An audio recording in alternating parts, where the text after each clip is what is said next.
Negara hanya rajin, gercep kalau tentang pajak, dia pasti akan datang pada kalian, gitu.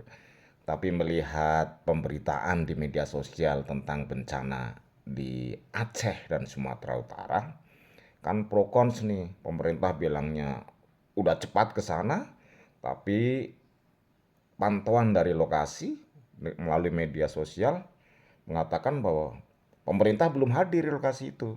Nah, ini harus merangsang kita untuk memikirkan kemandirian dalam mengatasi bencana, terutama bagi daerah-daerah yang saat ini tempatnya jauh dari perkotaan, jauh dari akses utama, jalan-jalan raya, pusat-pusat perekonomian.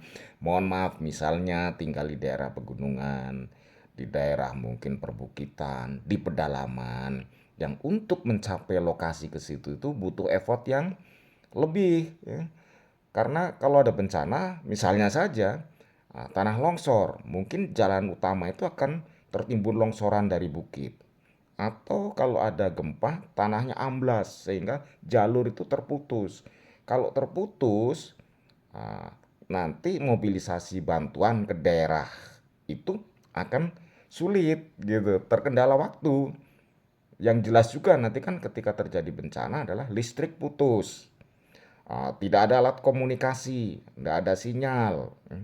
Nah, kita harus sudah mulai memikirkan untuk tiap-tiap desa, tiap-tiap pedusunan melakukan suatu mitigasi, ya, atau bentuk pertahanan diri secara swadaya.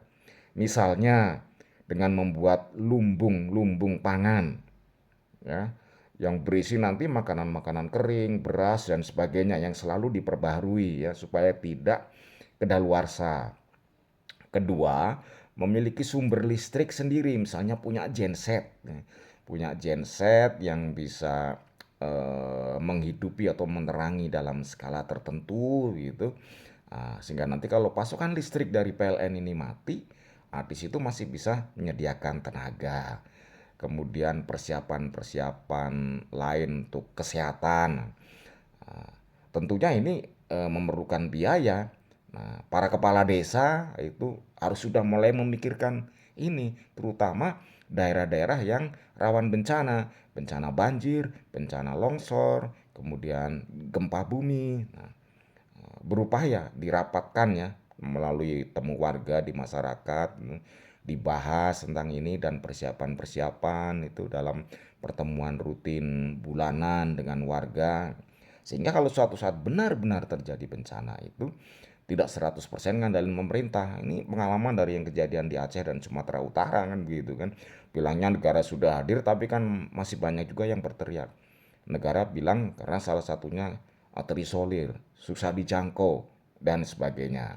Nah, eh, ini jangan membuat kita putus asa dari usaha gitu. Karena bencana itu bukan mau kita, itu Allah yang menentukan. Dan tentu kita tidak berharap akan terjadi bencana. Tetapi dari lokasi tempat sekarang kalian tinggal itu bisa diperkirakan apa yang rawan di situ. Banjirkah, longsorkah, atau gempa bumikah? Itu harus sudah disosialisasikan terutama oleh, ya, para kepala desa, lurah, ketua RW, ya, camat. Saya ulangi, terutama untuk daerah-daerah yang sulit dijangkau oleh transportasi umum, apalagi harus melalui jembatan yang melalui sungai. Jembatan itu suatu saat bisa saja roboh. Kalau roboh itu nanti bagaimana nyambungnya, daruratnya bagaimana, itu harus dipikirkan dari sekarang. Oke, makasih ya, mudah-mudahan bermanfaat.